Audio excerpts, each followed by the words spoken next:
नमस्कार विद्यार्थी मित्रांनो, नोट्स इन मराठी या आपल्या शैक्षणिक यूट्यूब चॅनलवर तुमचं मनापासून स्वागत आहे.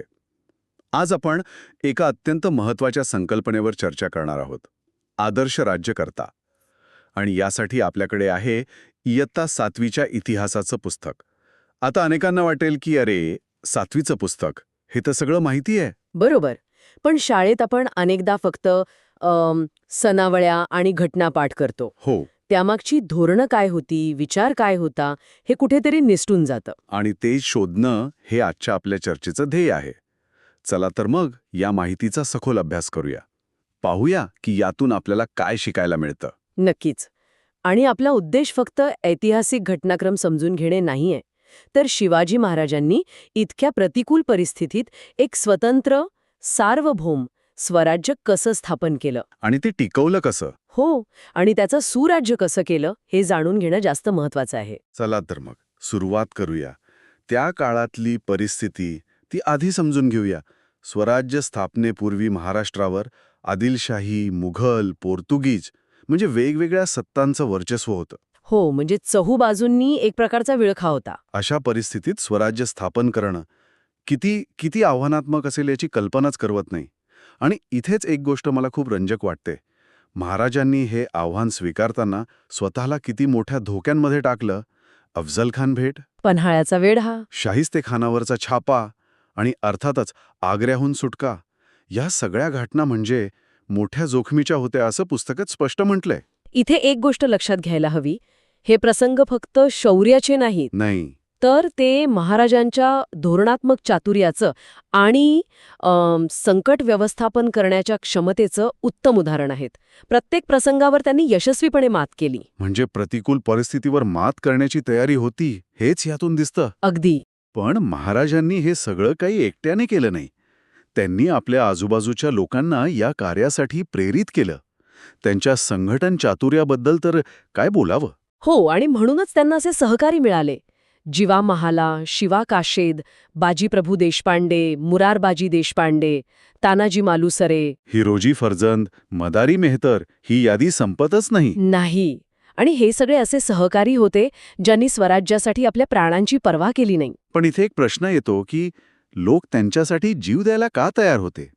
असं काय होतं त्यांच्या व्यक्तिमत्वात? याचं उत्तर आपल्याला कान्होजी जेधेंच्या उदाहरणातून मिळतं. मला वाटतं हे खूप महत्वाचं उदाहरण आहे. हो, ते खूपच हृदयस्पर्शी आहे. जेव्हा कान्होजी उतारवयात आजारी पडले तेव्हा महाराजांनी स्वतः एक आदेश दिला की त्यांच्या औषधोपचारात कोणत्याही प्रकारची हैगई करू नये. विचार करा, एक राजा आपल्या एका सरदाराच्या तब्येतीची इतकी काळजी घेतोय. हो, म्हणजे हे नातं फक्त राजा आणि सैनिक असं नव्हतं.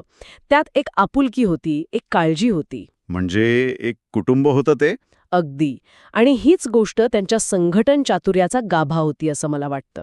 आता आपण महाराजांच्या प्रशासनाच्या सगळ्यात महत्त्वाच्या पैलूकडे वळूया, आणि तो म्हणजे रयतेची काळजी. बरोबर. कारण स्वराज्य हे रयतेसाठी होतं. शत्रूंच्या स्वाऱ्यांमुळे प्रजा त्रस्त व्हायची, तेव्हा महाराज तिची जास्तीत जास्त काळजी घेण्याचा प्रयत्न करायचे.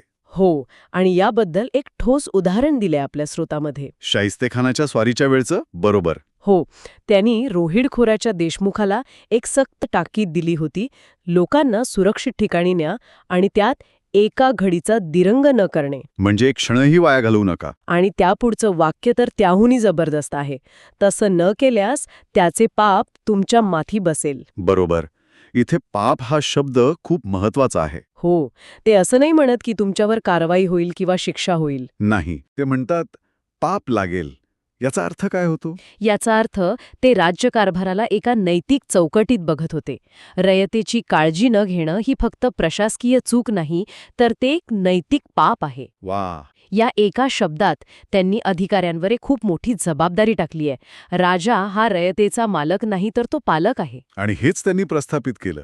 इतकंच नाही, तर आपल्या सैनिकांनाही त्यांनी बजावलं होतं की रयतेला त्रास होता कामा नये. तर मग या सगळ्याचा राज्याच्या एकूण कारभारावर काय परिणाम झाला? म्हणजे लष्करविषयक धोरण कसं होतं त्यांचं? लष्करामध्ये एकतर कडक शिस्त होती आणि दुसरा महत्वाचा मुद्दा म्हणजे सैनिकांना पगार वेळेवर मिळायचा. आणि तोही रोख रकमेत. हा मुद्दा अधोरेखित केलाय. हो, आणि हे त्या काळातलं एक क्रांतिकारक पाऊल होतं. कसं काय? म्हणजे वरवर पाहता हा एक साधा प्रशासकीय निर्णय वाटतो. नाही, अजिबात नाही. याला मोठ्या चित्रात पाहिलं पाहिजे. त्या काळात सैनिकांना किंवा सरदारांना जहागिरी देण्याची पद्धत होती. म्हणजे जमिनीचा तुकडा किंवा महसूल गोळा करण्याचा हक्क. बरोबर. आणि याचा धोका असा होता की हे सरदार म्हणजे जहागीरदार आपापल्या प्रदेशात खूप शक्तिशाली व्हायचे. ते स्वतःची फौज ठेवायचे. आणि मग तेच राजाच्या विरोधात जायचे. अगदी. म्हणजे सत्तेचं विकेंद्रीकरण व्हायचं, जे राज्याच्या स्थिरतेसाठी धोकादायक होतं. महाराजांनी रोख पगार देऊन ही शक्यताच काढून टाकली. अच्छा. म्हणजे सैन्याची निष्ठा ही कोणत्याही सरदाराशी नाही, तर ती थेट स्वराज्याशी आणि राजाशी जोडलेली राहिली. प्रिसाइसली. यामुळे स्वराज्य एक स्थिर आणि केंद्रीभूत राज्य बनू शकलं. खरंच किती दूरदृष्टी होती ही.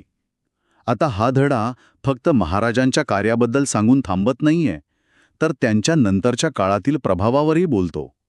महात्मा ज्योतिराव फुले, लोकमान्य टिळक, लाला लजपत राय, सुब्रमण्यम भारती, रवींद्रनाथ टागोर, पंडित जवाहरलाल नेहरू अनेक राष्ट्रपुरुषांनी महाराजांकडून प्रेरणा घेतली. हो, आणि प्रत्येकाने आपापल्या परीने त्यांच्या कार्याचा अर्थ लावला. अगदी. महात्मा फुलेंनी त्यांच्यामध्ये रयतेचा राजा पाहिला आणि म्हणून त्यांना कुळवाडी भूषण ही उपाधी दिली, म्हणजे शेतकऱ्यांचं भूषण. तर दुसरीकडे लोकमान्य टिळकांनी शिवजयंतीचा उपयोग राष्ट्रीय जागृतीसाठी केला. हो, त्यांनी महाराजांना एक स्वातंत्र्यप्रेरक राष्ट्रपुरुष म्हणून लोकांसमोर ठेवलं. यातून हेच दिसतं की महाराजांचा वारसा एका विशिष्ट विचारधारेपुरता मर्यादित नाहीये. यात पंडित नेहरूंचं एक वाक्य आहे, जे मला खूप महत्वाचं वाटतं. ते म्हणतात, महाराज हे केवळ महाराष्ट्राचेच नव्हते, तर ते साऱ्या राष्ट्राचे होते. ते मानवी सद्गुणांचे साक्षात प्रतीक होते. आणि हेच त्यांच्या मोठेपणाचं गमक आहे, की नाही? नक्कीच. त्यांची मूल्य म्हणजे शौर्य, न्याय, रयतेची काळजी ही कोणत्याही एका काळापुरती किंवा प्रदेशापुरती मर्यादित नाहीयेत. ती सार्वत्रिक आहेत. म्हणूनच त्यांची ओळख एका थोर राष्ट्रपुरुषाची बनली, जी आजही तितकीच समर्पक आहे. थोडक्यात सांगायचं झालं तर वैयक्तिक धाडस, विलक्षण संघटन कौशल्य, रयतेबद्दलची आणि सहकाऱ्यांबद्दलची प्रफाऊंड काळजी म्हणजे खोलवर असलेली काळजी. आणि त्याला जोडलेलं दूरदृष्टी असलेलं प्रशासन, हेच महाराजांच्या आदर्श राज्यकर्तृत्वाचे मुख्य आधारस्तंभ होते. बरोबर. आणि या 7वीच्या पुस्तकातूनही हेच पुन्हा एकदा सिद्ध होतं की शिवाजी महाराज केवळ एक महान योद्धे नव्हते, तर ते एक कुशल प्रशासक आणि राष्ट्रपुरुष होते. त्यांची स्वराज्य उभारणीची आणि त्याचं सुराज्यात रूपांतर करण्याची प्रेरणा खरंच भावी पिढ्यांनाही आदर्श राहील. नक्कीच. या चर्चेच्या शेवटी एक विचार करण्यासारखा मुद्दा आहे. महात्मा ज्योतिराव फुले यांनी त्यांच्या पोवाड्यात महाराजांना कुळवाडी भूषण ही उपाधी दिली, ज्याचा अर्थ आहे शेतकऱ्यांचे भूषण. रयतेबद्दलची त्यांची काळजी लक्षात घेता आजच्या काळात आपण आपल्या नेत्यांचे मूल्यमापन इतर गोष्टींऐवजी ते सामान्य माणसासाठी किती भूषण आहेत यावर केले तर नेतृत्वाकडे पाहण्याचा आपला दृष्टिकोन कसा बदलेल?